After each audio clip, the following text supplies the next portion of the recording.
Did you have a good birthday? I did, yeah. It's fantastic. Cool. It's phenomenal. Cool. One of the best, most wholesome weeks. They wrote me a fucking album. Yeah. It's not. Did you listen to it? No, I haven't had a chance yet. Is it like full instruments and everything, all the thing, everything? It's really, really good. It's a concept album, a 5-track concept album that has drum and bass, house music, it's percussive. Like, he's recorded all of the drums himself. So it's the production value isn't perfect, but it's also two dudes with some laptops, not using a studio. Yeah. Dude, it's really good. It's really impressive. I feel bad for not getting you anything now. Why?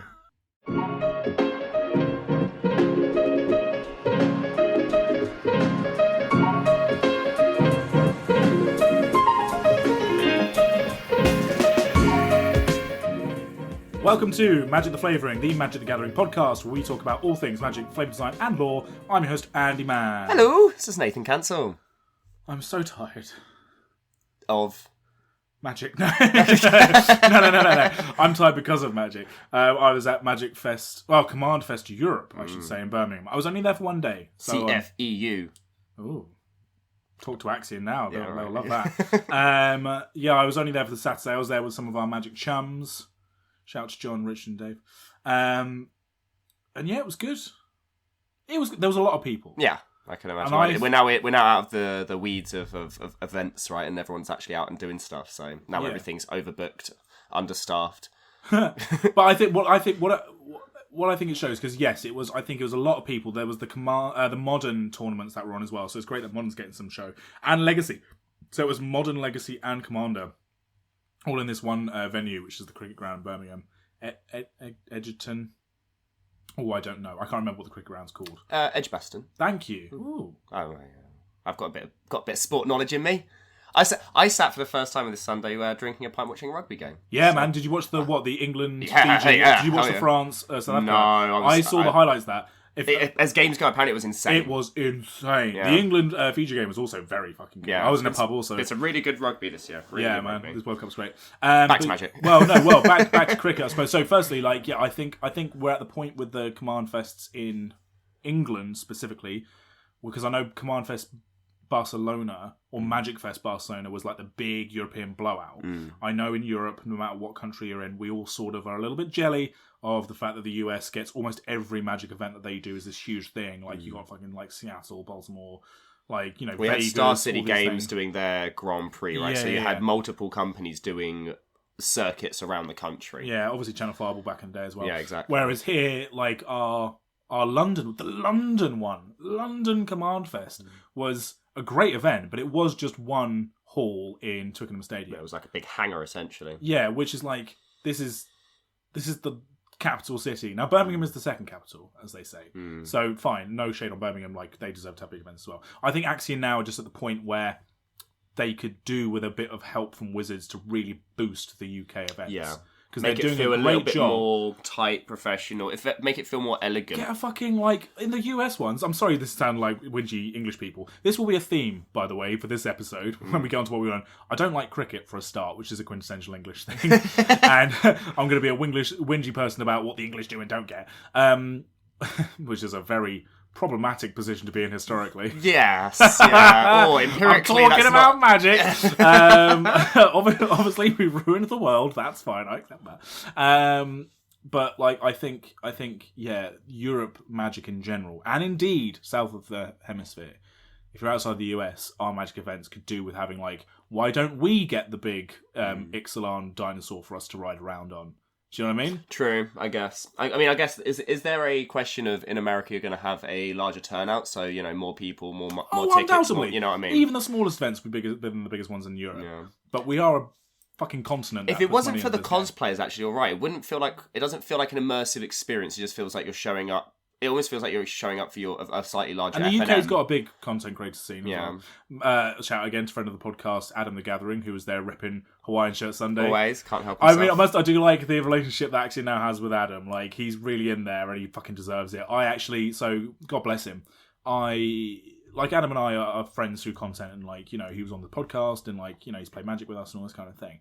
But like, he doesn't have to give me the time of day in normal life. Do you know what I mean? But like, he was going around the convention hall, and he came over to say like, oh hey man, how's it going, blah blah blah, and like he's busy as shit. And he was saying it wasn't just me, like I'm not fucking special. He was saying it to everyone who he like knew, and actually now we're like quite rightly pulling him from pillar to post because he's like the face of their event. And they had a content creator section which he was kind of hanging out all day. I said goodbye to him on the first day, and like he was just genuinely like, oh yeah, can't wait to get games in, man. So like, yeah, wish him all of the best. He really does deserve it. He's a diamond lad. Straight. It's a good. He's a beacon of the community. Yeah. Really good representation. Really good rep. Okay. What are we talking about now? Oh God. Yeah. Dun, dun, dun, dun, dun, dun. Anyway, the soundbar's just peaked to the shit. I'm so sorry. That was direct into the mic as well. So for those of you that can still hear, Doctor Who. Universes Beyond as a whole, with Doctor Who being the lens we're looking at it, I think that's kind of going to be our subject matter for today. We've done a couple of products, or we've done Wizards of the Coast has done a few products already. We've had a fair few. We had a lot of the little secret lair kind of things, a lot of the small, like what do they even call the like the Walking Dead thing? What were The Walking Dead was a secret lair. It was a secret lair, yeah, and then that's because they're converting them all into cards, and it just took that as one longer, was Stranger right? Things. Yeah, okay, cool. So yeah, exactly. So they are doing. So, but they're new. But they were new cards. They were. So they. Yes. But they don't usually. Aren't secret lairs normally reskins? Well, that was the whole thing. That was the thing, right? Okay, right, cool. Yeah, thing, unique. Yep. Getting back in. God, I forgot about the Rage. It's been long enough now, and well, because they've released the actual. Just made the Walking Dead ones. So because those have come out, I kind of feel like it's put all of that controversy to like rest. And it was so long ago, and it was very clearly like Wizards going, "Oh, can we get away with this?" And then immediately going, "Shit, we didn't get away with this." No, you fucking can't. They're gonna still try to get away with all other manner of shit. Look, I technically play a Stranger Things deck with Wernog and Hard. True, but it doesn't feel like one, obviously. No, because it's fucking magic flavour. Yeah. Well, this is the question as well, right? If is there a certain point of where lore and mechanics of a card don't no longer feel like they're magic? And I think your Wernog and the Harzog or whatever. Hargild. Yeah, good, great, whatever. She's the one that I don't play out the two. I feel like they're a good example of like how the flavour of the Stranger Things card didn't feel like Stranger Things characters. They just got given random abilities and then the name.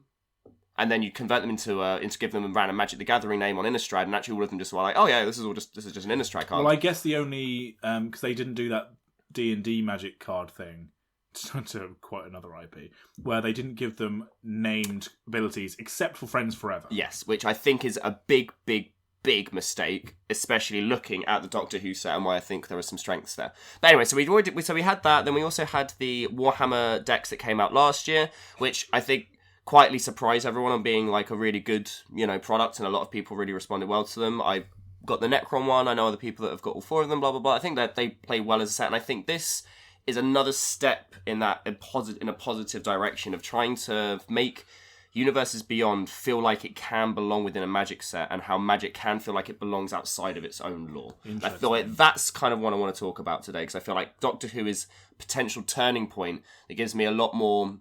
No, I don't want to say what is hope, because I didn't actually have anything. I don't have any issues with any of the ideas before. If anything, I was very much a more is more when it came to Universes Beyond. But this is solidifying my mind that some of the question marks I had about, say, things like Assassin's Creed next year might be unfounded, and I might just have to wait and see and still keep an open mind, because I think that how they're doing it, and if they continue to do it to this quality, and I'll try and argue the quality being quite high in this podcast, I think it's a really positive thing and a good direction. Now, long-time listeners of this podcast will know that both Nathan and I have had a very flip-floppy relationship when it comes to Universes Beyond. And that I think the last time I spoke about it in depth, from my understanding of it, is that I think there was a big episode where I got super high-minded like I tend to do. And I ended up saying something along the lines of, maybe Magic is just a system.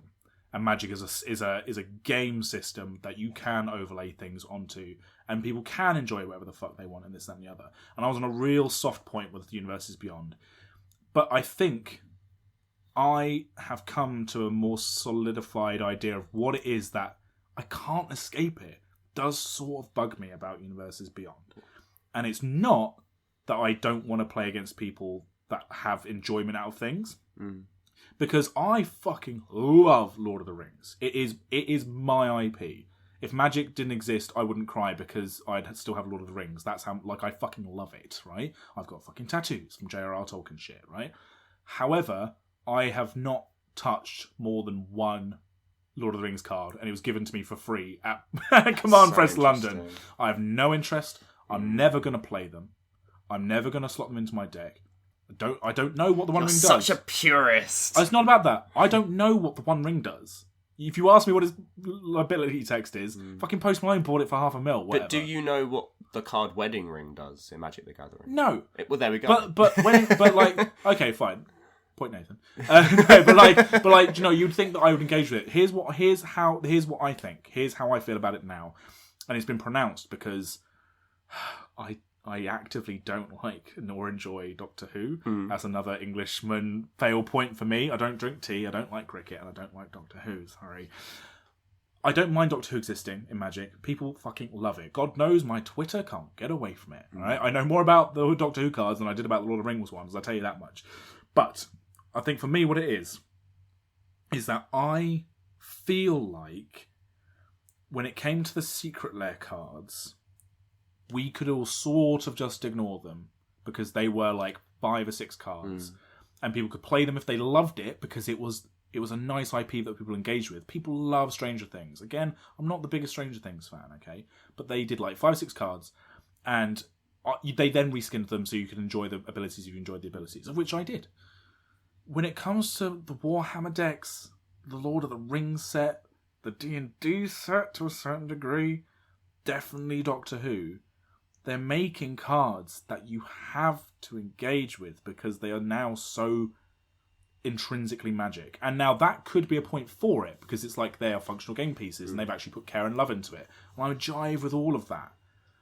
I actively don't like Doctor Who, but I am, as a Magic player, being somewhat forced into engaging with it more than I would choose to otherwise. Now, that's the curmudgeon half of me. The fucking shut the fuck Andy and enjoy sides of me is like, A, how many of these things are you really going to see in the wild? I mean, you've literally got all the decks in front of us right now, so maybe a lot. But B, like, I should also, that shouldn't trump, my feelings about that shouldn't trump the fact that if people enjoy them and I enjoy their company and I enjoy the game of Magic, like, I wouldn't stop watching a game of rugby because someone's wearing a kit that I find garish. And that is a real thing that I'm like, this is why I'm not burning, like, you know, torches and grabbing a pitchfork against Universes Beyond, because I truly believe it's fine. People enjoy what they like. They can enjoy what they like. I do sort of bemoan the idea, though, that I'm going to have to learn about, like, I'm a Flavour guy. What the fuck does Alonzi mean on the David Tennant, that's like, that's Doctor exactly Who one thing? of the things I was going to talk about. And also, just to kind of really cap off my thing because of that, if that was on a Magic card, because I like Magic, and again, it's a multiverse, so there are some sets, yes, that I don't enjoy. Again, maybe that's an argument against me, maybe, like, calming down about it. But if there was, like, a flavour text, like, you know, I don't know, for Mirrodin, if I didn't know what Mirrodin was, I'd go, cool, what's Mirrodin? Oh, it's this plane in Magic, and it would all connect with things that I'm actively trying to learn about. I know I don't want to learn about Doctor Who, but I fucking loved Flavour, so of course I'm going to be like, when did David Tennant say Alonzi, like in a fucking episode of Doctor Who? It's in a lot of episodes, Thank you. All right, well, there we go then. I think even on this goddamn podcast, I've used the term Timey Wimey as a derogatory thing about how people flim-flam stuff. Isn't Flim Flam a version of Timey Wimey? No. What the fuck does And Flim Flam mean? And I know that that's an in-world Doctor Who thing for when he hand waves, oh, it's Timey Wimey, to get away with being shit. Like, no, I know it's not. So that's where I am. I think I'm in a position now where it's like, I know the train's not going to stop. I know there are many stations along the track, but fuck me, I just want to play some Magic, and I don't necessarily want to play Assassin's Creed deck. Okay, I've got a rebuttal. I am open to rebuttal. Cool. This episode is now the rebuttal, because I haven't even got necessarily. Like, this is before I even get to a single point. And just what you said there, I have a 3 point rebuttal. Let me just quickly write down the third one so I don't forget after getting through. What I like about this episode is that when you pitched it to me a week ago, I was like, yeah, sure, we can do a Flavour Picks episode about Doctor Who, but I don't know anything about Doctor Who. And actually, this isn't going to be a Flavour Picks episode, is it? This is just going to be a discussion on Flavour. I have highlights and lowlights. Oh, right yeah, at by the the way, end. let's talk about it. For that's just in general, just to be like, look, these are some of the things I think Because I don't have like saying this is a perfect representation of this point. It's more like let's talk through a few points, and then when we get to the end, I can be like, okay, this is where I think where there are some exceptional highlights, and these are what I think are maybe like a couple of letdowns. And that's more of a traditional flavour pick kind of format. But my rebuttal to that initial opening statement, as I say, threefold. The first fold being that I completely forgot the Lord of the Rings UB was a thing, because similar to Warhammer, when I first started playing Warhammer, I was very confused. I don't mean Warhammer within Magic. I mean Warhammer as a Games Workshop by itself thing. Obviously, it has the fantasy side Warhammer, it has the 40k, and then it has the Lord of the Rings Warhammer. When I first started playing, I think it was just after the Lord of the Rings had been introduced, and there was a lot of like, well, why is this game in our game? Yes. But then when you looked at the system of Warhammer, and you looked at the abilities and the everything, it was kind of. In my mind, I look at Warhammer as like it's a non-imagination version of combat D&D. Okay. You know what I mean? Like, it's essentially whenever you get into a combat in D&D, I look down and go, it's a mini Warhammer. And you roll the dice. Yeah, exactly. You're doing all of that thing, kind of thing. So I'd forgotten. I didn't when I was first playing Warhammer. I kind of looked at the Lord of the Rings thing and went, actually, no, that works perfectly. I completely understand, and it's only weird because you wouldn't, because it feels like it's a trademark violation.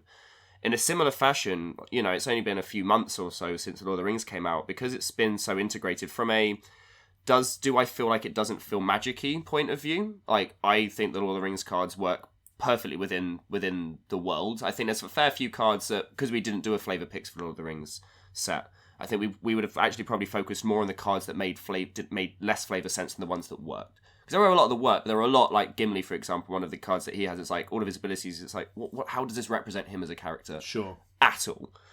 So, I kind of argue against the whole Lord of the Rings thing, and it's annoying that it's a shame that you don't engage with it, even though you like Lord of the Rings, because it feels like it doesn't fit within the game, and I might, maybe in some years to come, you soften on it, because I soften in the same way on the Lord of the Rings being involved in Warhammer. Potentially, who knows? Also, I do think it's funny that some people say I would really like the One Ring to be banned in Modern, because it feels really weird playing against the One Ring in a game where there's Sheoldred and all these other like characters that you know from within your own lore. And that's maybe when it comes to like modern and constructed formats, or like, I don't want to say standardized constructed formats because that means standard, but you know what I mean, the not like the 60 card formats. I can understand why all of this cross pollination of different cards coming in and having an actual Aragorn card sat across from your light paws or whatever, or Urza, Urza versus the 12th Doctor would feel weird. Yeah. So I understand why for modern players having Lord of the Rings cards within their format, it seems odd, because it does feel like an anachronistic, flavour fail, as it were. I will interject here, again, I'm very terrible at arguing my points, because I go really hard hog into it, and then at the very end I swerve and go, but I'm probably wrong. That's very me. I did play against a Gandalf the Grey deck, the mono blue one, which gives sorcery things flash. Friend of the Shire. That's it. I played against a deck this weekend that was that deck, and I didn't give a shit. It's a really pretty card. That's probably why. Yeah, it was the art one with the ring. It's really stunning, isn't it? Yeah. And I love the flavour. I will let you carry on in a minute. I love the flavour of the Lord of the Rings. I love all that shit. Again, I really don't want to have the people coming after me being like, "Oh, you just hate people having fun." By all means, no. I'm just saying I can't escape this little itch in the back of my neck. I understand that. My second point being, I'm not today. I look at kind of the Doctor Who as a Magic set and Magic being translated through Doctor Who lore, is that I'm looking at it as a closed system. Now, the issue I raised before about the One Ring being played in Modern violates this closed system approach of typically the Warhammer decks were supposed to be played kind of together. They're all balanced to be able to be played against each other as a deck by itself. And there was always this question of, do I add cards from outside of the set into it? And then I've got a random Magic the Gathering card in my Warhammer set. And then, but then maybe I want to play this Warhammer card outside of the set in one of my other, I want to play the Space Marine Commander, the one that destroys an artifact or enchantment when it comes in. It's got squad. Sure. I want to put that in my Blink deck because, blink it and kill things. Fair enough. Does it feel weird to have a Space Marine with a big gun in my Abdel-Adrian deck? Kinda. Yes. But then at the same time, I play old school cards from Alpha with cards with alternate art frames from Secret Lair with some. So when you actually look at the mishmash of a regular Commander deck anyway, the cohesion sometimes isn't present even within our own game because it's been, over 30 years worth of Magic design, not just mechanically, but also visually.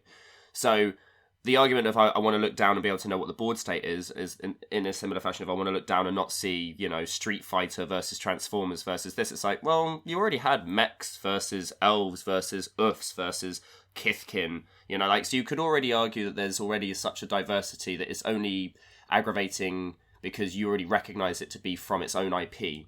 Whereas if it hadn't existed and then got made as a Magic set, you might not have been as a not. You know what I mean? I can understand the aversion due to the anachronistic nature of it. We've on this podcast... Clashing flavour does feel weird. Yeah, we've on this podcast already made many arguments when we were leading into the Brothers War about mechs versus fantasy sci-fi. Yeah, and it's already been in the game forever. Yeah, 100% agree with that. So... I kind of get where you're coming from. I do think that your argument is valid. The reason why I want to talk about this more and kind of put that to the side is because I don't want to be talking today about universes beyond their own universe. I want to look at this as a closed system. How is Magic and Doctor Who interacting like this? And can this be used as a template in the future? I don't really care what you do with your fucking Doctor Who cards. I don't care if you make a sliver Doctor Who deck to make, Gallifrey stands as a card work, because we'll get to that. That's a flavour fail. I don't care like what you're doing with these cards outside of when you've purchased it. I want to look at how what these cards represent kind of within themselves rather than outside of themselves. Mm-hmm. You can do what you want with your Magic the Gathering cards. Do what you want with your decks. I don't care if you mishmash them. I personally won't be taking them apart. I've sleeved them all with clear sleeves, not even cool back sleeves, because I wanted them to be, this is a product that plays with itself by itself. I kind of got really annoyed at the fact they had these sampler fucking collector boosters in them, because I'm looking at the cards that come like, great, it's got an extended artwork and none of the other cards in the deck do, so why do you need to do exclusive versions of a sealed product? Anyway, whatever. So, I'm going to start all of this with saying that as much as Andy doesn't like Doctor Who, cool. Am I a die-hard Whovian? Absolutely not. Do I have like affinity with almost exactly only one out of these 4 decks? Yes. Was I a shield that started back in 2009 when it all started back up with Christopher Eccleston, and then... I watched the Christopher Eccleston series, I will say that. And then did I back out after halfway through Matt Smith because the writing got a bit shoddy and I was really in it for Russell T Davies? Probably. But did this set spark a fucking reawakening of joy and wonder from my childhood as I look through some of the cards and it reminded me of the episodes that I had seen? Absolutely yes. So I think one of the main triumphs of this is the fact that they've done 4 sets from the 4 different eras, 3 different eras and villains. You have the old 1960 through to 1980 or whatever it did, that stint, all of the Doctors up to the 8th Doctor. Then you have the second deck is the 9th, 10th and 11th Doctors, being the deck that I recognise and resonates with me because that was the 2000s resurgence. Yeah, that was my time of Doctor Who, and then you've got the recent, being Capaldi and Jodie Whittaker, thank you, being the 12th and 13th Doctors, and then you have the villains deck. Now, the villains deck can appeal to any Whovian because it has enemies from across all of them, and to be fair, there's only 3 of them. It's the Master, the Cybermen, and the Daleks, and then you've got some, villain of the week kind of popped in there as well. And I like the fact you can just pick up the one that plays to your era, Like my girlfriend's massively into Doctor Who. Her dad watches all of the old school ones, for example. And if he was going to be playing any of these decks, not that he would, but if he was going to, maybe he'd go for the more banned old school version one. Whereas then your newer Whovians can play with the Teamer like 13th, 12th and 13th Doctor deck. And you kind of choose the era that appeals to you. You can choose the cards that resonate to you and the cards that are actually like relevant to your experience with Doctor Who. And I think that is very clever, similar to how they did Warhammer, of where depending on which army you fought. Like, the problem with Warhammer is you didn't do every army. They didn't do the Tau, they didn't do Space Orcs, so you could have been a massive Warhammer fan and still somehow they didn't appeal to really your... lost out, and it hurts. Whereas this is a set actually covers, for the most part, there are going to be some secret layers and some additional products coming out with, the new specials and stuff that they've already confirmed. But as a closed product, this covers the entirety of the lore of Doctor Who, which is not small.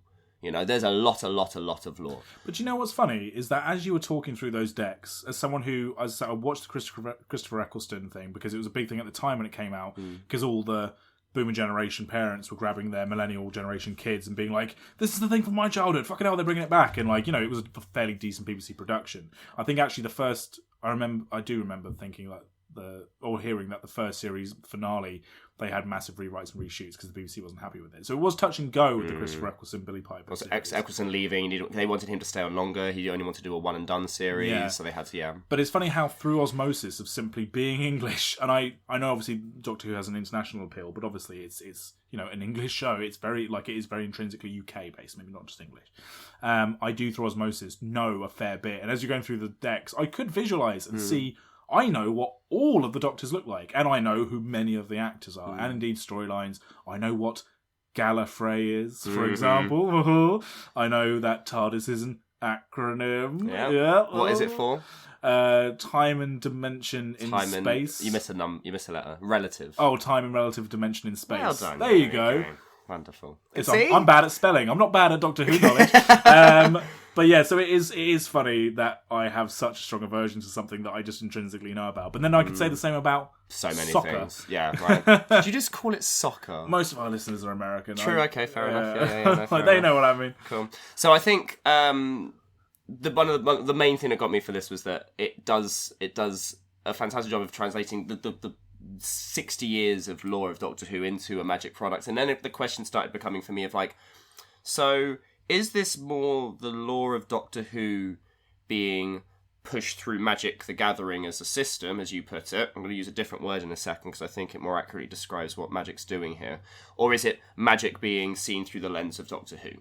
And I think it's definitely more one than the other. I think it's much more. It's a bit more obvious in this set, and for a few different reasons. But the word that I want to use instead of system is lexicon. I think that Magic the Gathering has now had 30 years of mechanical design. The lore, has had its ups and downs. You have repeated enemies, villains or whatever. But as a system, there is so much now within it that you can use the breadth of everything from haste all the way up to fucking suspend, and you can basically translate any story into a magic set. In the same way you can use cards in Magic the Gathering to make a computer that can serve functions mechanically, you can now use the mechanics to speak lore as well as mechanic because of the diversity and the range that they have. Like, I think they had to make up two mechanics for this set. One was Villainous Choice, which could have just been not given that keyword and just worked as each opponent chooses, kind of like voting or anything like that.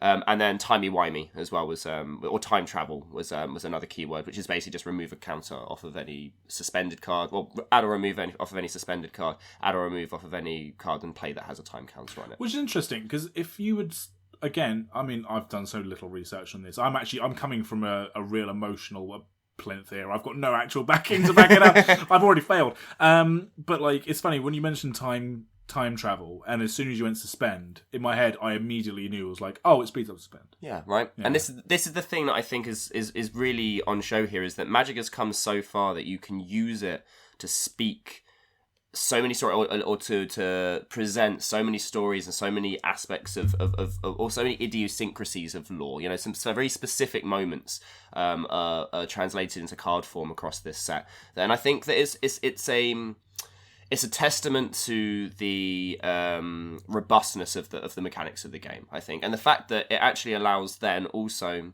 the designers to maybe look at their mechanics in a way that they wouldn't traditionally. Because when you're making a standard set or a modern set or whatever, just a traditional constructed set, you kind of have to cap the complexity at a certain level, There's obviously been recently a change where we haven't had a vanilla creature in certain sets because there has to be a certain level of complexity, because otherwise the card gets power crept. But they still have to kind of limit themselves on what the cards can do, because they need to be a playable, succinct, system. Like the gameplay has to work quite nicely. It can't be overly complicated. And they made mistakes with things like Plane of Chaos and Future Sight, of where they went, let's have 32 different keywords, and as a draft format, it was a fucking nightmare because most people didn't know what half the cards did, or they'd have to learn it on the spot. And this set feels like that.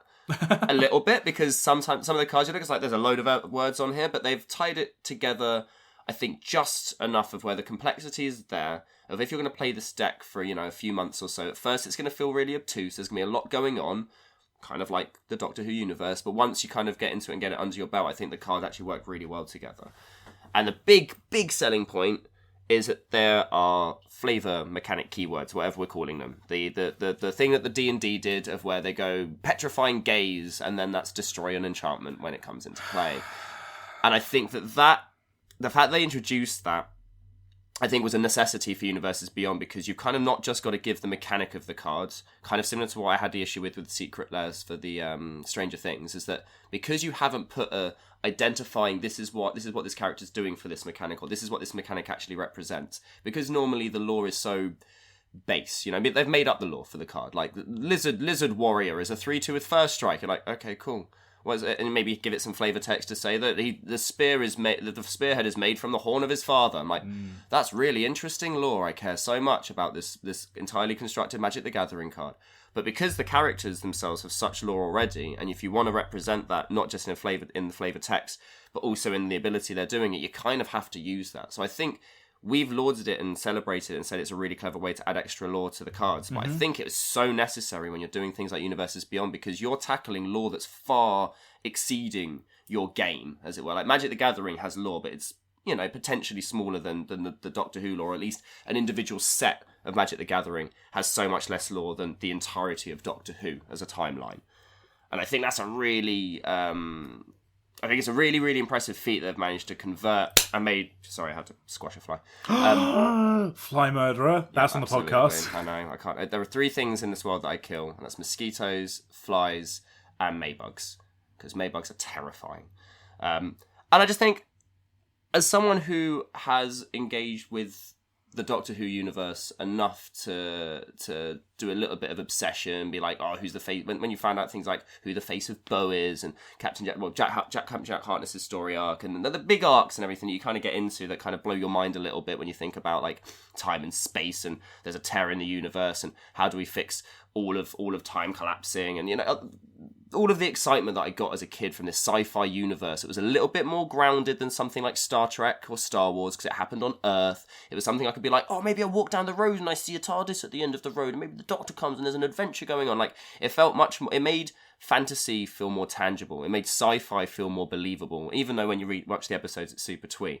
And now, not only do I get to like kind of relive it a little bit, but I get to play it. You know, I get to play it in a system that I love. You know, Magic the Gathering as a game is like one of my greatest loves in life, and I get to relive like aspects of my childhood. And as a flavor podcaster, I get to critique it quite harshly and go, does it work? Was it disappointing? Did it fail? And I genuinely don't think it did. That's very nice. Here's why you're wrong. No, I mean that is where the joy of Universes Beyond comes from, and that's why I softened it on it over the years. I didn't like it when it first came out. I don't really think anyone did. I really defy people to be like, "Hey, I was chill from the beginning." Everyone was worried. Knew it's scary. Knew it's no one likes change. Yeah, because people didn't know how it was going to go. But I think people did soften. I don't think I was an early adopter with the softening. I think I was definitely one of the people that had to be kind of won round by seeing it happen a few times, and by Lord of the Rings, no. Sorry, by the second D&D set, as much as I actually didn't love either set in itself, I actually do play a fair few D&D cards. I obviously there are a myriad of reasons why. Many of them are obvious in terms of what the IP is and how it relates to Magic, blah, blah, blah.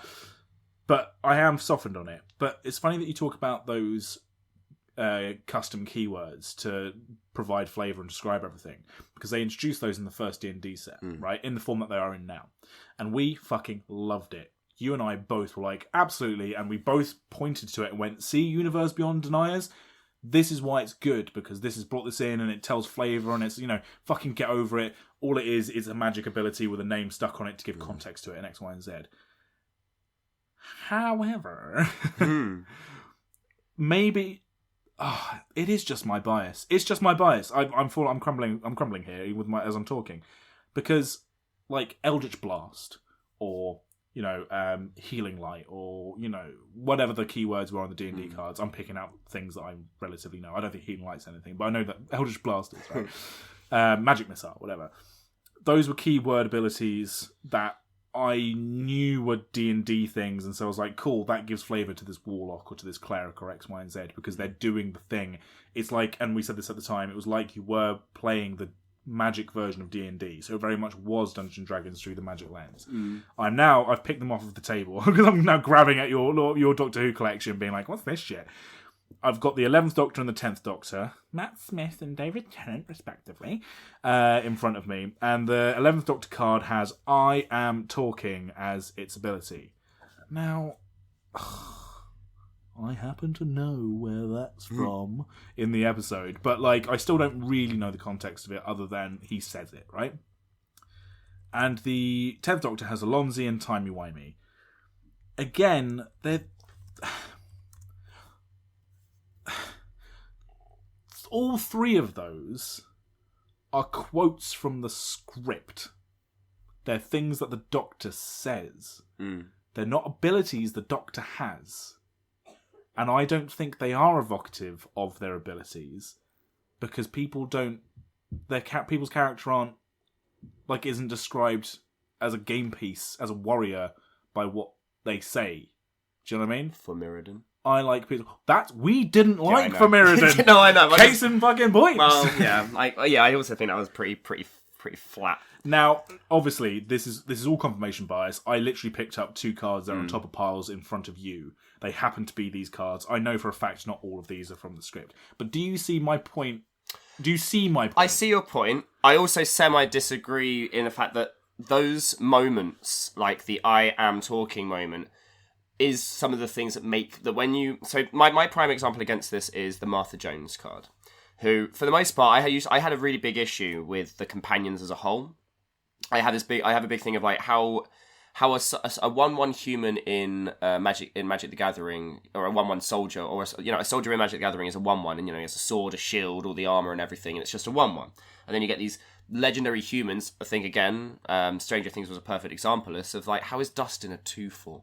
How can Dustin take 2 knights? He's a child. He can't take 2 knights, but it takes 2 knights to kill him. He can take one of them down. That doesn't make sense to me. Yeah. Power and toughness, whatever. I guess. I mean, maybe they shouldn't have made armored horse riders 2/2. Yeah, exactly. Well, it's all relative. Emrakul probably isn't a 15/15, and a squirrel probably isn't a 1/1. It's all power, power nets and everything. But the one that got me was Martha Jones, because why is this random human, they're a Doctor's companion, which makes them a legendary in terms of the chronology of the Hugh universe, because any companion of the Doctor typically will do something impressive, be it that they're the Impossible Girl, or they absorb the power of the TARDIS, or they become another Doctor, or they spawn the son of the Doctor. Which one becomes another Doctor?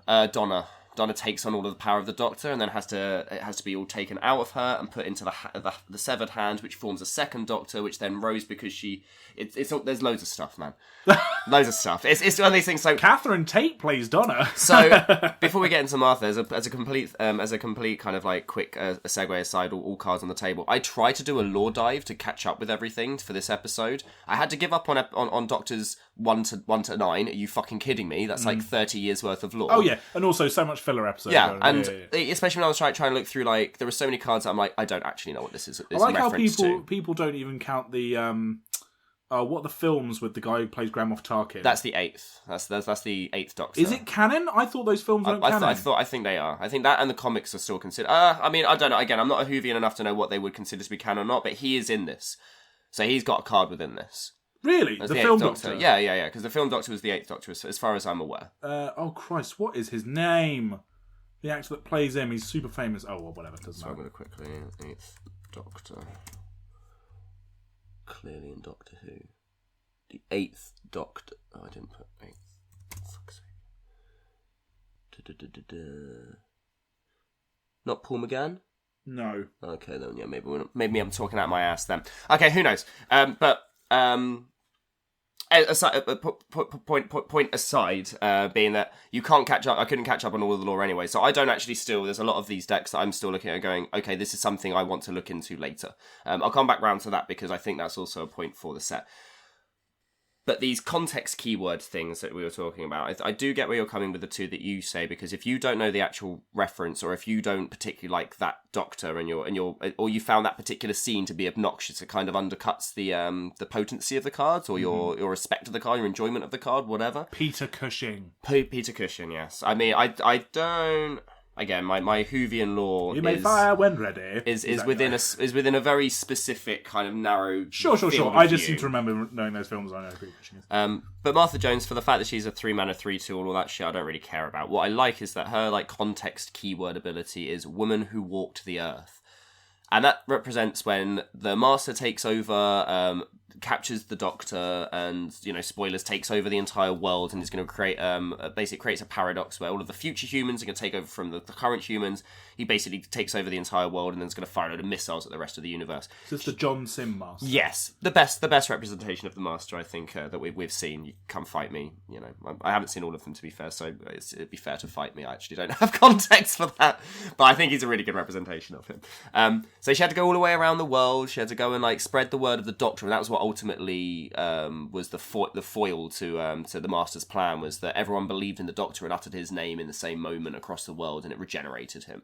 It sounds shit when you say it, but the fact that Tinkerbell, a little bit, yeah, he's a little bit like a fairy, you got to believe in him. Anyway, that's fine. But the fact that it's the woman who walked the earth.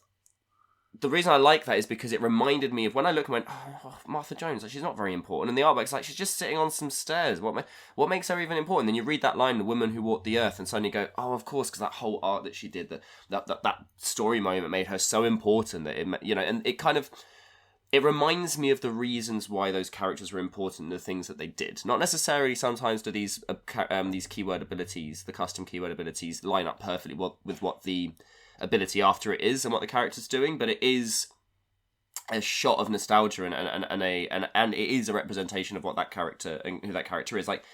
David Tennant says Alonzi a lot. It becomes an in-joke. He finally meets someone called Alonzo to be able so he can say Alonzi Alonzo. And I know you don't necessarily respect that joke because you don't necessarily have the the individual connection to it. But I think that there's a lot of people out there who'll be like, of course that's on the card. And when he says Timey Wimey... What is Alonzi? It means let's go in French. He just says it all the time. Oh. All the time. Oh, well, that's less my knowledge of Doctor Who and more my non-knowledge of France. Yeah. France. That's my... Mon français, mauvais, désolé. Good, fantastic. So, I get where you're coming from, but I think also that might be, a sign of your lack of Doctor Whoing rather than... That's a sign of you being a fucking... Well, no, because they didn't use it for every card. Even some of the Doctors have abilities without having the keyword for it, and I think that's my entire point. But no, they didn't just use it wantonly. They didn't just go, we have to make every one of their abilities a custom keyword.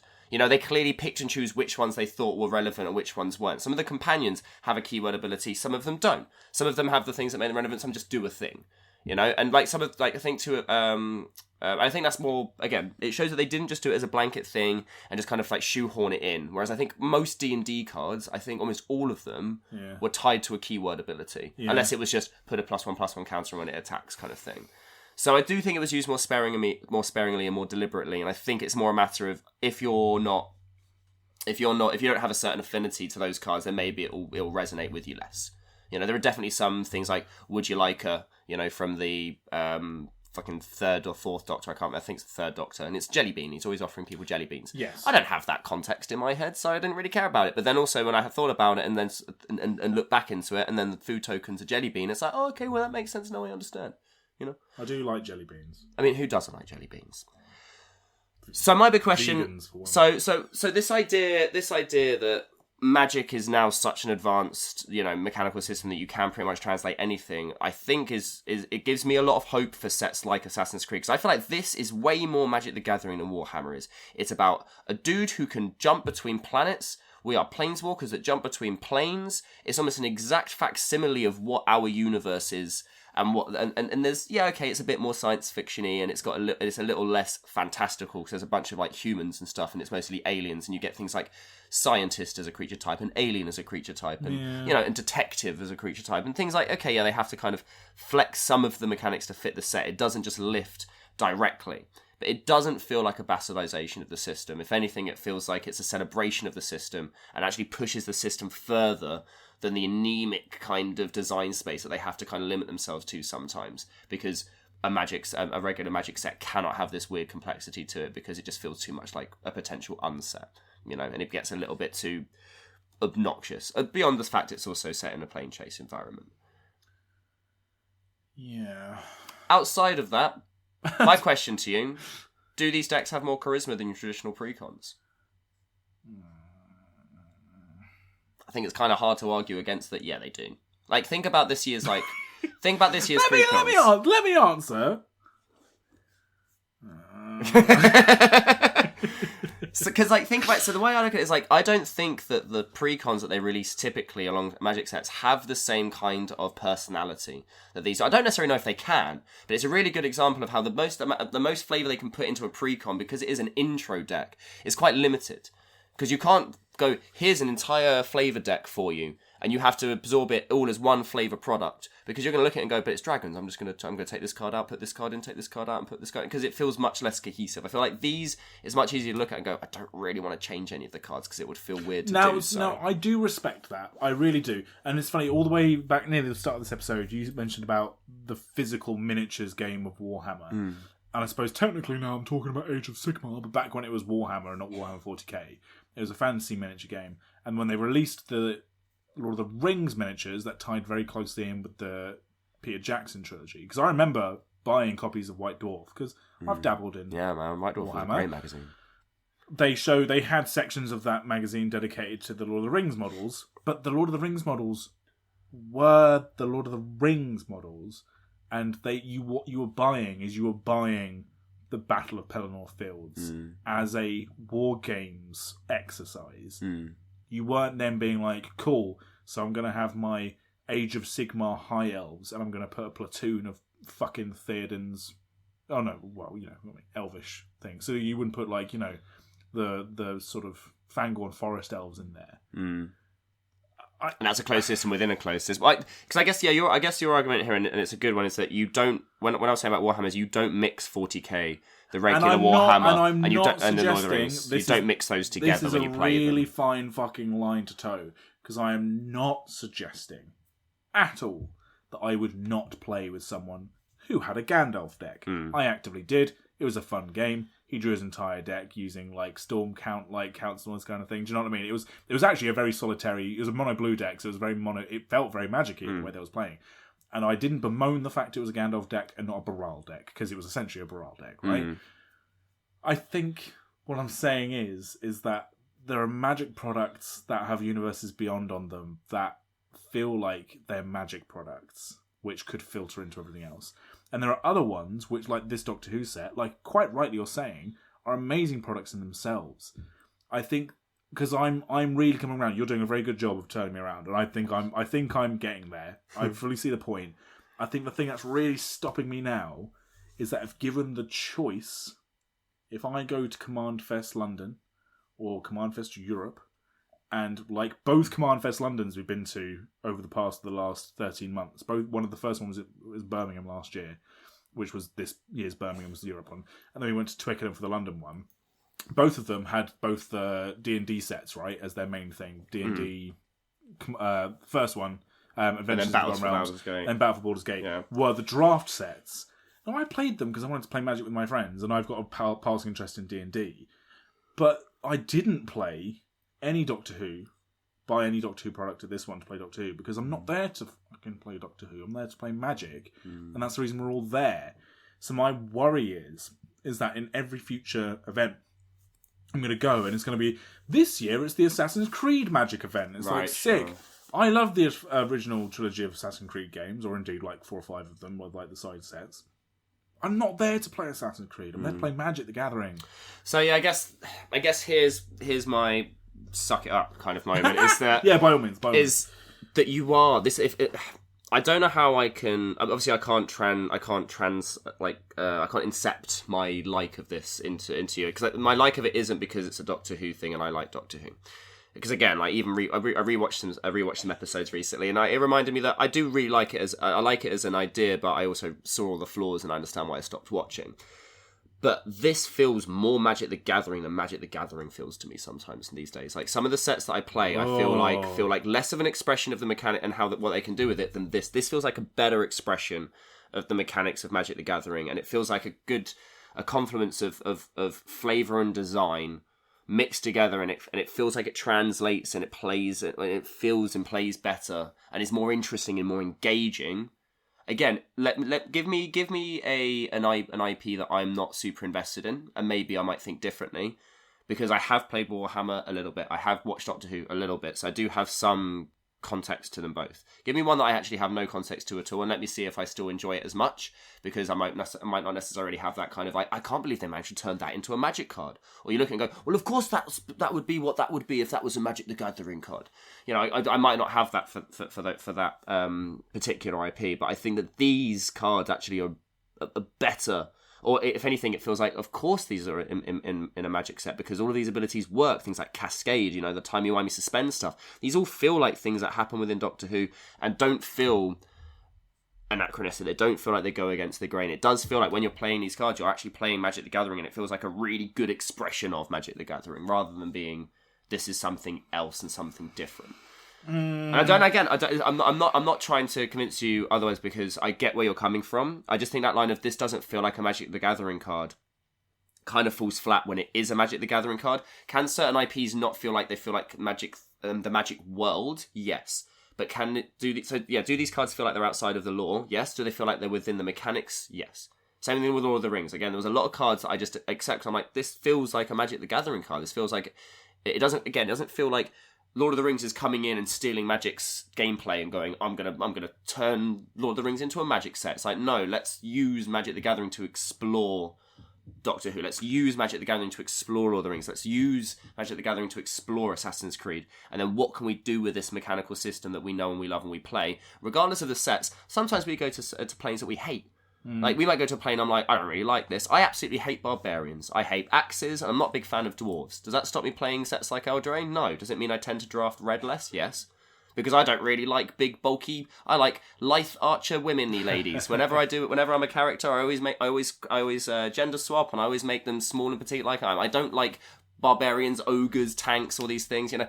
But I don't think this doesn't feel like Magic. I think that's the thing. The main reason I want to do this episode is because this is so much more engaging to me than the next set coming out. And Lost Caverns of Ixalan is going to be a really cool set, but I'm like exasperated because it's yet another set and yet more lore that then's going to get picked up and dropped. This is just a little closed bubble of product that I can get my teeth into and I can enjoy playing and will feel, you know, engaging and interesting and complex, nuanced. The depth of mechanics in these sets and the way you can swap them over, like, I don't know, it sings to me. I don't know why. And you can personalise them as well, you know. You've got the Doctor and the Companion, you can swap them around, so you have different Doctors with different companions. You can see that the different, like, I don't know, directions and the gameplays of the decks work. I don't know. It excites me, as you can probably hear in my voice as I'm thinking about it. I've only really had a chance to tinker with them once. I'm excited to play with them more. And I think it's funny that these get me way more excited than any of the linked into the plain sets, set like commanders that we have, like, you know, Anethia or whatever her name was, the Abzan Enchantress, whatever. I don't care. I didn't care about the commander sets that came out with it. Even the Commodore Guff set that I was really, really excited for. I actually looked at it and went, it's not actually that good. The Sliver deck didn't have Sliver Hive, isn't it, in the mana base? Is this not, you know, us just having a go at commander deck design? Yeah, it is, a little bit, because this is where I'm interested to see. Let's go to another set that isn't Lord of the Rings. Let's do a full set in another random Universes Beyond IP, and that will kind of cement my opinion. Because at that point, I think that's the full. Can they make a set that feels like it's not from Magic the Gathering and make it into a Magic the Gathering set? Not a Magic the Gathering sealed product, commander set of 4 decks. No, an actual set that you draft, that you play, that's going to be in rotation with Ixalan and what's it? Not Bloodborne. What's the hotel, the living hotel plane thing that's coming out? I've completely blanked on all the names of the sets. God, but it sounds really cool. But I don't know what the Red Wall one is. Yeah, it's Eldraine, but not Boxer Drill or whatever. It's Daxamoranonaphon. Fantastic. I have no fucking idea.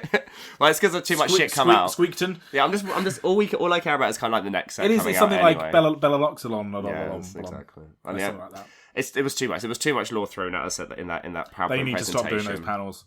I get why they're doing it. They're the worst thing for Get me Magic. excited for the rest of the year. No, the worst thing to happen to Magic, those fucking reveal panels. Focus on the year at hand. Do you remember, this is a complete aside to what we're talking about, do you remember when they used to do here are the names of the sets coming up in like the next year? Yeah, that was enough. That was it. That was enough. And Don't give us 20 different artworks. Don't fucking deep dive. Yeah. Focus on the year that we're in. Yeah. Are Wizards. you ready to get excited about the thing that's not going to happen for 14 months? Do you want to get excited about it now and then forget about it and then have to get re-excited about it again? So it was kind of pointless for us to get you excited in the first place. Well, let's go! Like, I have a job which I have to schedule. I'm in charge of scheduling and hiring. I'm basically the staffing guy at my job. I don't, much to the annoyance of my front of house team, I don't look past the next 2 weeks of my life. That I have to focus on 2 weeks at a time. And that's for my job that I'm paid to do. I'm not going to do it in my regular life. Yeah. See, I'm the opposite. I have to think about my Christmas menu in April. You know? Well, you're dealing with F&B. But you know what I mean? It's one of those. But that's one of those things of like, I don't like that. You know, I'm like, can you let me get through summer? Yeah. I'm not even at summer yet, and I'm thinking about Christmas. We haven't sold a single spiced pumpkin latte. Like, you've got me God, I already feel like life's going by too quickly. This is not helping. Yeah. No, I get what you mean. But again, so the main point I wanted to raise is that this got me really excited, both not only for its IP, like I'm now rewatching Doctor Who, but it also got me really excited for Magic because I didn't really feel like buying. I'm getting very exasperated with the fact I've got like 26 Commander decks, and every set that comes out, I look at it and go, I don't want to look at it because there's going to be cards that I think will be good in that deck, and then I have to find the time to buy them, to go to the deck, try and take a card out, or I just make a whole new deck, which is a whole extra amount of time. Do you know what I got to do? I got to make a 3-time purchase because I got it broken up into 3 payments because it was still quite expensive. Yeah, sure. I got to make a 1-time purchase for a product that I get to then dip in, gets me. I can get excited about that as an individual product without having to worry about, what cards am I taking out, what cards am I putting in. There's no stress of that, and I know that's a self-imposed stress, but you can't tell me that Wizards aren't pushing for that as their directive of, hey, look at all the new things you can do, and then this new card, and then this new card. I can't tell you the number of times I've taken a card out of a deck because it's been in there for 6 months, and I found a card that's better than it, but I never got to play it. Sure. Because I just didn't get to play that deck more than 6 times, and, it's a 99 card deck, I'm probably not going to draw it. Unless you're putting... I mean, you can put your silver bullets into your tutor decks, fine, but in a standard deck, or a standard, if you've got 5 or 6 decks, you might not see a card for a year. Yeah. And it's one of those kinds of frustrations of where I find this much more engaging and much more engageable than Magic as the big giant trumping elephant that's stomping down as it is at the moment. I find that much harder to get on board with than these little side products that are coming out. And actually seem to have a lot of care. I haven't mentioned this at all, but there is clearly a lot of care and attention that went into this. People who love Doctor Who made this set, and you can tell because there is love in it. There's a card. I'm gonna talk now because I think we've been waffling back and forth on this. We're at an hour for long enough that I'm gonna talk at some highlights and some lowlights, and then we can kind of wrap up because I think I've said all the things that I wanted to say, and I think you've presented a good rebuttal, and kind of I think you're right that there is a line that people are going to draw with each of these products, and that's absolutely fine. It's a line that I'm now drawing with Magic, the Magic as a whole, of where I'm not engaging as easily or as much as I used to. Whereas these individual products, I can just pick up and engage with almost on the side as a side piece. And if anything, that's more of an embarrassment to kind of the business model of Magic than it is a compliment to the Doctor Who set. Even though I think the Doctor Who set is very, very good. Now, I'm going to start with probably one of the cards that most people will have talked about and have spoken at this exact point, and that's I think that these products are really, really good at expressing the big finale, triumphant moments in episodes. You get them kind of in Magic the Gathering, you get the Pull into Eternity card with Elspeth, where she's getting blasted by the Silex. You have the card where the story spotlight, shall we say, where Jace is holding the Silex and going, I'm power over 9,000. Those moments are really, really powerful in Magic. But they're even more powerful, I think, in Universes Beyond because you have such a weight to this episode, and there was the finale for it. It had the music and the moment and the emotion of the actor, and then you get that in a card. So the card being Farewell, which, weirdly enough, isn't a Universes Beyond card. No. It's a reskin of a card that already exists within the game. And where was the original printing of Farewell? Kamigawa. Neon Dynasty. What story relevance did it have to anything? Oh, nothing. Nothing. It was just a cool Seb McKinnon artwork. Yeah. So they made a better anime artwork. Cool. And then they reskinned it again. It has so much more gravitas in this moment. This is the moment where David Tennant finally lets go as his version of the Doctor and lets go to regenerate into Matt Smith. And the flavor text being "I don't want to go" genuinely brought tears to my girlfriend's eyes. Like, she's a massive Doctor Who fan, especially of the same kind of arc that I watched. You know, the Eccleston through to Smith years, and as in a moment of TV, it's heart wrenching, and in a moment on the card, it's heart wrenching, and it genuinely got that emotion out of her. And I don't think there's a Magic the Gathering card that can do that in a normal set because it just doesn't have the gravitas. The only issue I have with Farewell is that he doesn't have a choice to regenerate or not, so why the fuck did they put it on a card that is specifically a choice of options? So for me, that's a little bit of a flavour fail, and this is kind of where there is obviously a direct translation, but the other aspects of it, I think, deliver it and deliver that flavour so well that I don't understand how. I mean, this is a home run. This is probably one of the best cards that got put in the set, and it's a reprint. You know, the fact that the flavour of Magic the Gathering can be repurposed so effectively, I think, is testament. Similarly, I think we've got one of the best Soul Rings we've ever got. And I mean, like, in the history of Magic. Like, you know how we argued when we were watching... Not argued, but we were talking about how in the Commander Collection Black, how can you have a Soul Ring that's, like, got, like, almost like a black hole nexus in it? It's like, there's nothing soul about that at all. It's not sunny. Yeah, although I will say I do enjoy the...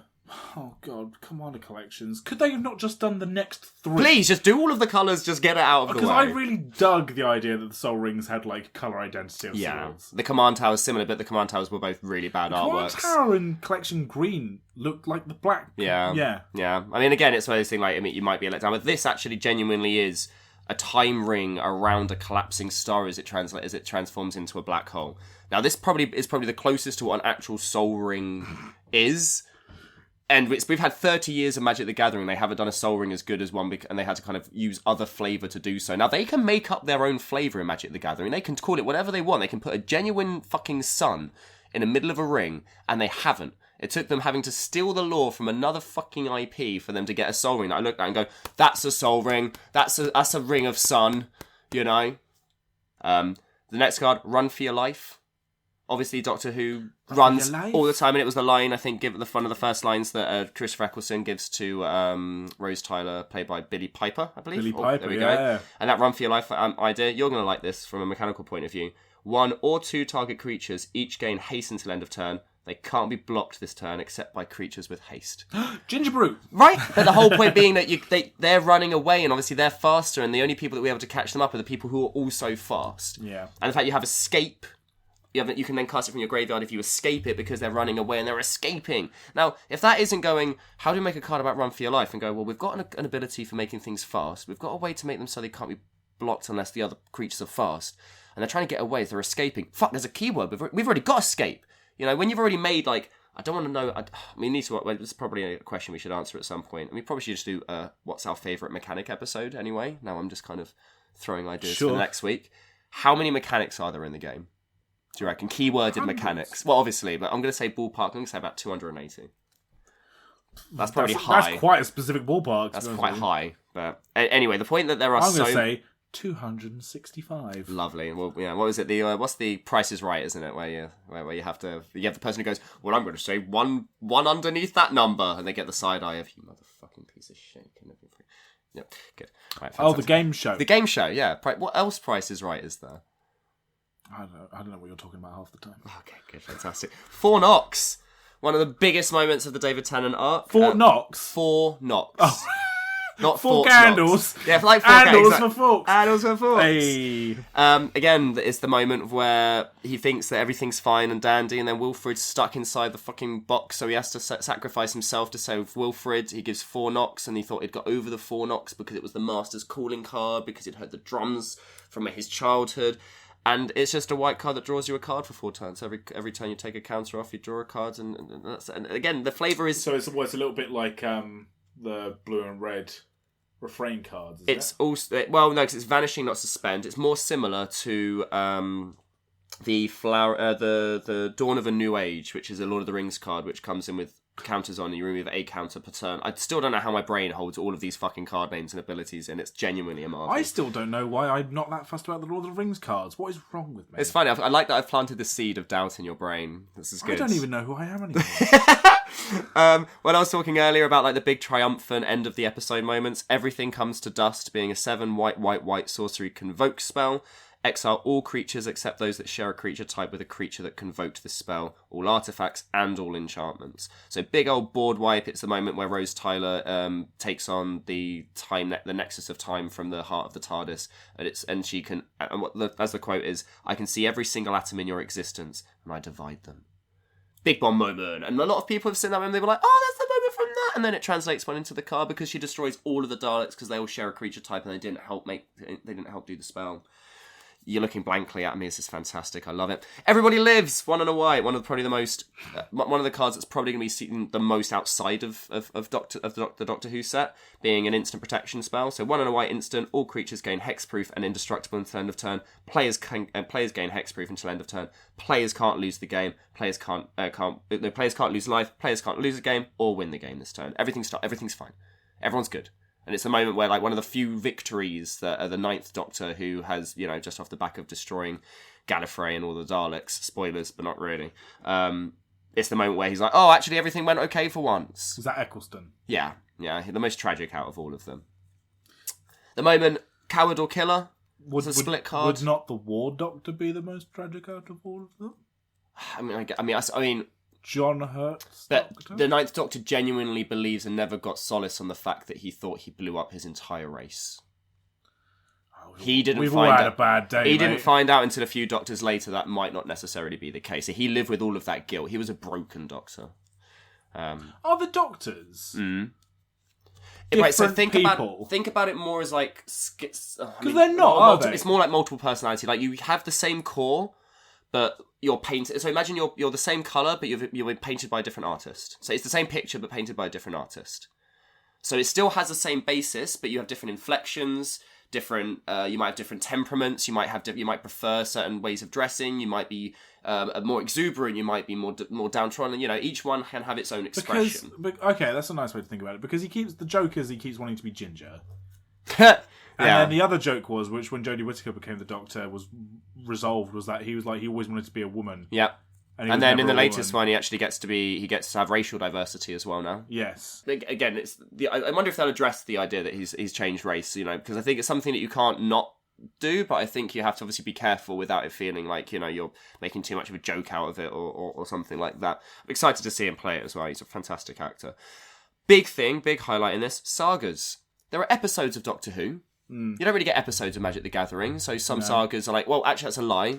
We got this in Kamigawa Neon Dynasty. We've seen all of these different stories from back in the original set, and then we got to see them told as a story in the modern environment as a saga. Yeah. Well, same with Dominaria, I suppose. Exactly, yeah. I mean, some of them are like active stories for the now or like Lauren, but what I liked is that they could take a whole episode and go, well, we can't do a card for this, and this bit of it, otherwise that's 6 cards, and, we've only got so much fucking space to work with. But then you can throw all 3 of those things from an episode into a saga, and then you play through that episode as a saga, with the name of the saga being the name of the episode. I think that's really, really cool. I think that's a really cool idea. You get to, and again, it helps those that go, oh, I remember that episode more than this other episode. And then, if again, I think sagas, for something that has things like chapters and is an enchantment, like they've done so much with them. They continue to impress me. I think using them as a means to tell stories from other IPs, I think was very, very, very clever. Yeah. Another one. This isn't actually from the same deck. It's the Weeping Angel, 1 blue-black, artifact creature, alien angel. Sounds weird, but it's true. Flash, First Strike Vigilance. Whenever an opponent casts a creature spell, Weeping Angel isn't a creature until end of turn. So obviously that's them, the creature being able to see them so they can't move. But if it would deal combat damage to a creature, prevent that damage, and that creature's owner shuffles it into their library, that's them moving them through time. This is from the Blink episode, probably one of the most famous episodes of Doctor Who. Because he doesn't have the Doctor in it, really. He's in the video at the beginning. It has the Doctor in probably one of the best roles, which is where he's speaking to the camera, so he obviously has to follow a script and follow a script so we can have a conversation later. But when they first go there, it just seems like he's just talking random nonsense on the TV, and you're like, "What the fuck is this?" And then in a later scene, because it's been shorthanded down and the conversation's been like pre-recorded. It actually you can talk through time through a TV through a recording, which is.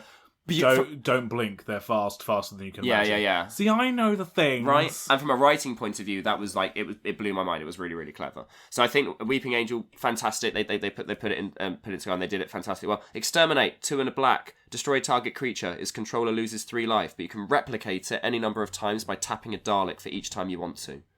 Fantastic. Each Dalek casts Exterminate. Dalek drone being the elevate one where it flies. And what does it do when it comes into play? It has the keyword ability Exterminate. When Dalek drone enters the battlefield, destroy target creature and opponent controls. That player loses 3 life. That's the card Exterminate that's in the same set. There's literally a creature that casts a spell that's in the deck. It's keyword specific. I don't know. Man, it makes me excited. That's the kind of shit where I'm like, that is form, function, and flavour all together. It's perfect. I don't understand how flavour can get better. Cyber conversion. They don't really kill them. They don't exile them. They don't destroy them or anything. How do you represent that in Magic? You turn it face down into a 2/2. Turning something face down is probably reverse morph. Yeah. So obviously that in terms of like how do you express the conversion from being yourself into a Cyberman and you're not being killed. It's not like being resurrected like a zombie. You turn them face down. You make them into a faceless nothing. Now that, again, what flavour? And it's a new way of like getting rid of a threat that normally wouldn't have happened, which again, sometimes when you're watching Doctor Who, you're like, well, what's the next thing that can come and be dangerous? And, the new enemy comes with a new ability, and you're like, oh, okay, so it's a whole new thing that they have to face. I don't know, it keeps evoking that kind of idea to me. And then the Beast, Deathless Prince is my last one, 2 black, red, Legendary Demon, quite literally the devil, as it's supposed to be within the Whoverse. Whenever you cast a spell, gain control of target creature until end of turn, untap it, it gains menace and hasten till end of turn. He takes over the mind of one of the astronauts, or one of the, I don't know what I'm call them, travellers, whatever, one of the people that arrives there. The beast enters the battlefield tapped with 6 stun counters on it. When they find him, he's just animalistic because he's transferred all of his knowledge and everything into one of the humans that arrives on the planet, and he's chained down so he can't be released. The 6 stun counters. But whenever a creature deals combat damage to its owner, untap the beast and draw a card. The more he influences the other people to start attacking each other, the more powerful he gets, and obviously eventually they try to unchain him. Flavour, it just works. You look at the card, and if you know the episode and you know the reference, you look through and everything kind of just makes sense. There were so many moments I think in Lord of the Rings set where you go, but that doesn't represent the card. Yeah, Lord of the Rings wasn't maybe the best example of that. No, I think that for how many cards they did, considering they did a full set, there were some that were always going to fall flat. There were always going to be some that you were like, this is just you having to make this card and then going, what Lord of the Rings flavour do we put on this to make it fit? Whereas with none of the equity here, there's no space or equity or card equity that feels like it's wasted. It feels like every single card they put in, they were like, it always feels like they ran out of space for all of the cards they wanted to put in. That each one of them has such a succinct, deliberate, expressive flavour. Those are my highs. The only low I had, really, apart from Farewell, why is there a choice? He had no choice. Sad cryface. Was Gallifrey Stands is a card that you win the game when you control like 13 Doctors, but it's in a colour combination that you can't make the deck have all the 13 Doctors in. So how does it work then? You'd have to do clones, or shapeshifters. I don't know how you feel about those. Or potentially, in the Secret Lair, they make a Doctor that's more than 2 colours. So you can have the 3-colour Doctor, add the companion, then finally play all 13 Doctors, put Gallifrey Stands in. Because there are people saying they want to do that new Rackmaral or whatever her name is, the Sliver Scientist, as the head of it, or if they do the Prismatic Bridge, do it as a deck like that. Oh, by the way, that Sliver Scientist is in flavour text, by the way. She is? Yeah. Okay, cool. I don't know why we didn't do a check of that, because it was a very easy thing to do. We were lazy, and we yeah. didn't like it. So, those were kind of the highs. And then the last point, I haven't mentioned it at all, it's a plane chase set. And Doctor Who bouncing between planets is exactly us bouncing between planes. And some of the plane chase cards are really, really cool.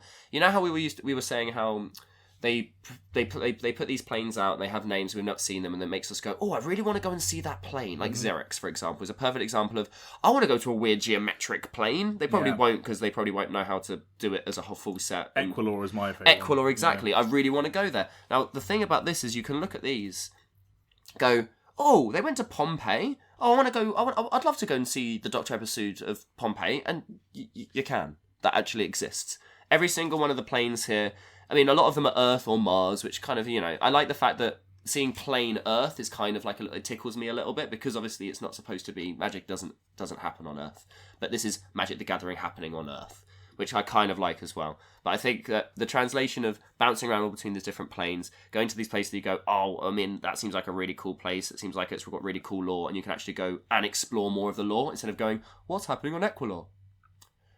Nothing. Great, good to know. You know, and that's it. Like, it really shows, I think, the limitation of what of some magic lore, and it kind of, the problem with this set is it celebrates the mechanics of the game for me, but it actually makes me feel sorry for the lore. And the more I think about it, and we've seen the depression of how lore has kind of gone over the last 10 years, of how they've, you know, had to stop doing novels, and then the short stories have got shorter, and then have gone from 5 stories and 5 stories to 5 stories and 5 side stories to only 5. All of that kind of shows the lore kind of disintegrating down, and it doesn't feel like the lore in a regular Magic the Gathering set. I don't know if I'm that catastrophizing. I know you aren't. I know you're not, and I'm sure there'll be waves up and down. But this I don't know. I think obviously the point being that Doctor Who has a lot more fucking lore than your average Magic the Gathering set. As I said at the beginning of the episode, that there is enough for them to be able to do a full 24 or 40 planes and 4 decks and still have, you know, still feel like there's lore left over. Maybe I just don't like... Sorry, you're making excellent points, by the way. The reason I don't know if I am. No, the reason I'm jumping in is because this is very clearly... You are very clearly who this product is for. Yeah. And I can't bemoan that, because I'm really feeding off the fact you're getting so excited. It's really fun to see. I don't want to see Catherine Tate on my Magic cards. I get you. Well, I think this is the problem it's as well. Catherine fucking Tate. This is, I think, the other issue is when you start looking at real world, like as in, it's a fantasy world, but you haven't changed the character faces. Like, what I liked about Lord of the Rings is they didn't make it look like the characters from the films. Yeah, they used the opportunity to give people, purposely so, who are underrepresented in a lot of fantasy lore, a chance to see themselves as the heroes that they all love. And it also moved away from it feeling like it was just a reskin of the films, because it wasn't, you know, it was a celebration of the books. Not even a little bit. Yeah, whereas this kind of had to follow. You couldn't just go, oh, let's just redo all of them. Yeah, I know, I get it. But I do know where you're coming from, because there is, as you say, you don't look at that character and your brain doesn't go, I see that character and I think this, this and this. You see that character and you go, oh, she was that granny that, you know, yeah, and, exactly. you know, like, she did the bothered thing. I don't know if anyone outside the UK knows about the Catherine Tate show. We don't know her from this show. We know her from our sketch shit. And it's awful. And if Magic is supposed to be an immersive experience where you can escape from the world, you don't necessarily want to go and escape into things that remind you of the things you're escaping from, which I completely understand. I think that's maybe where, as you say, this product's for me, because it reawakened my love for Doctor Who, and I think it reawakened my love for the game, because again, I think mechanically the depth that this demonstrates is actually really formidable.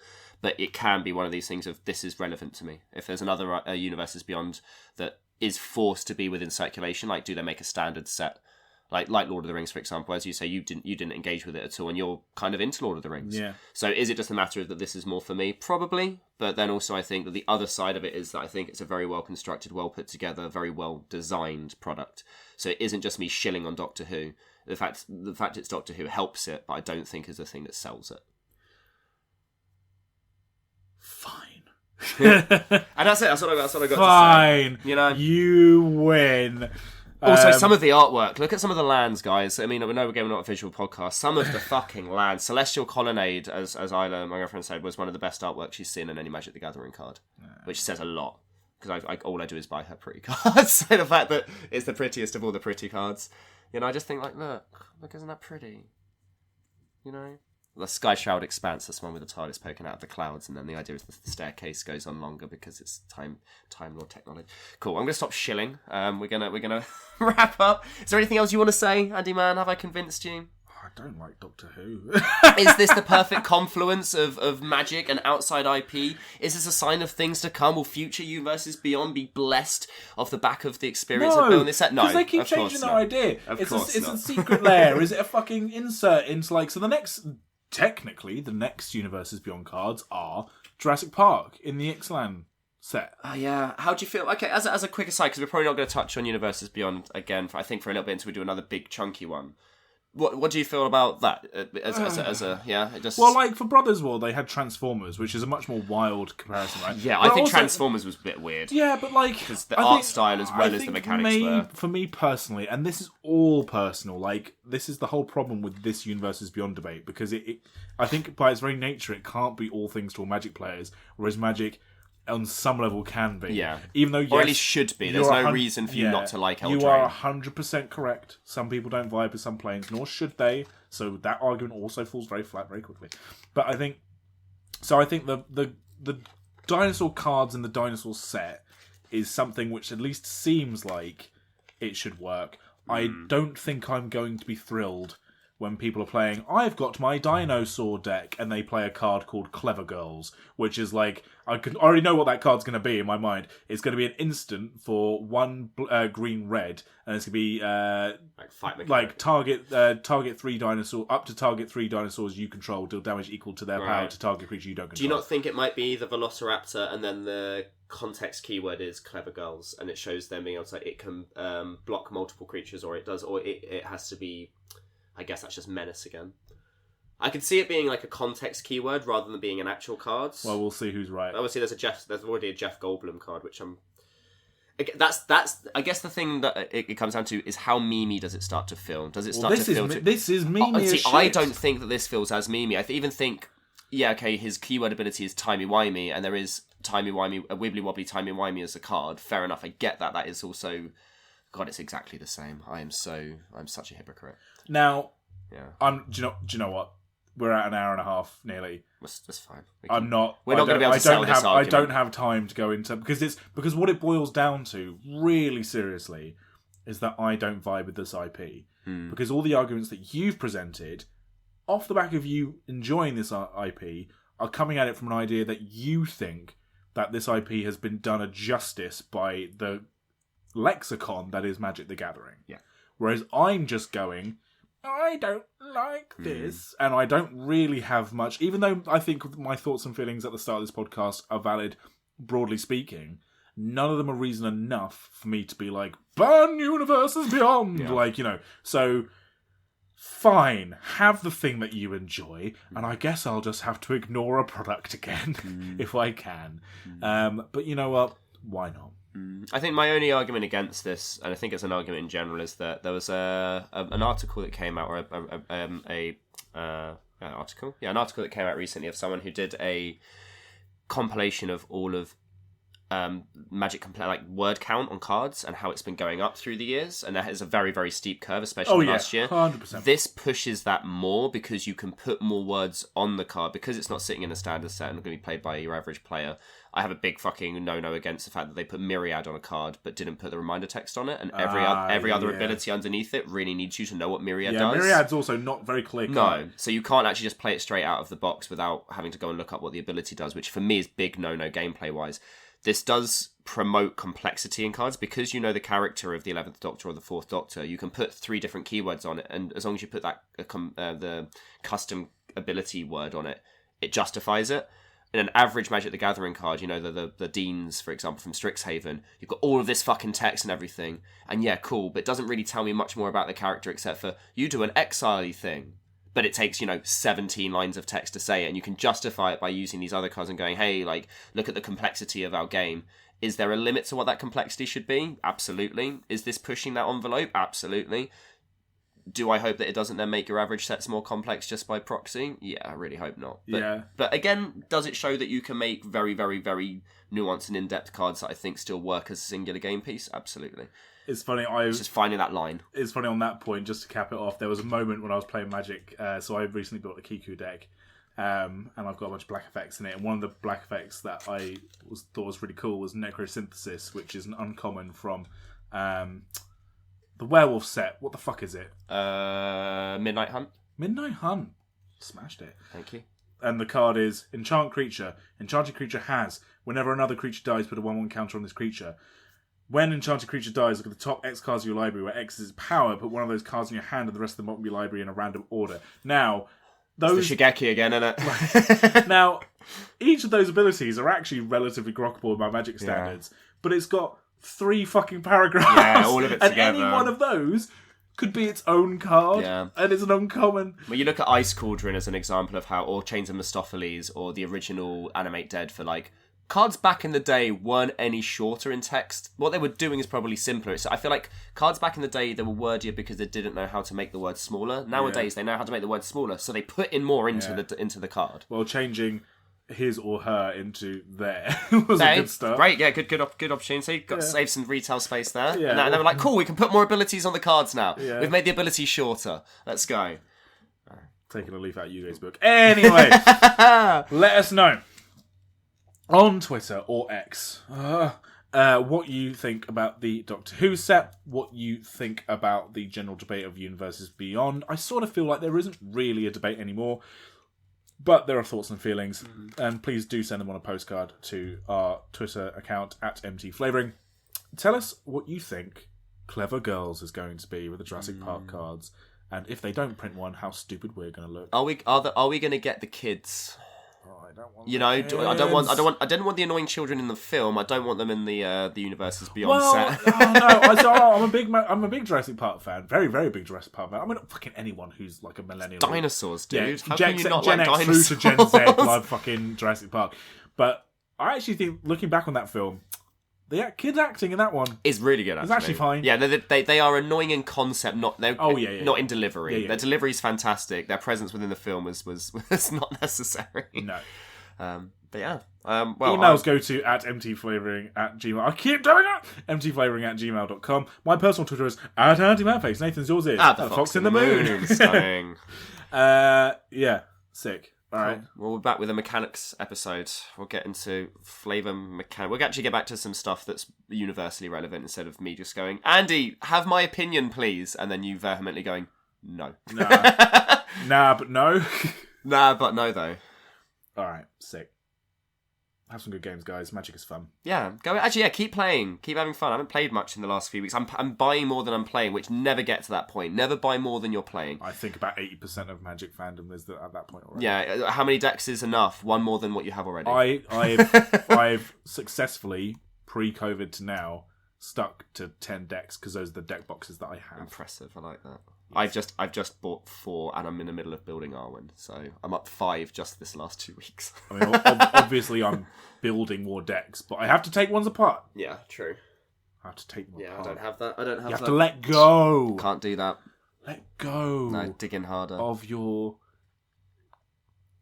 I've already... what's your Goblin Krenko. deck? Krenko. Why would Let go of Krenko. So what am I supposed to do with all these Goblin cards? Guess cards? what I pulled out of a Commander Masters booster pack? The profile Krenko? No. What actually was that? Merit of Clanmel Tough. Really? Yeah. Well, the facing No, way, the or just regular normal one. And I almost spat.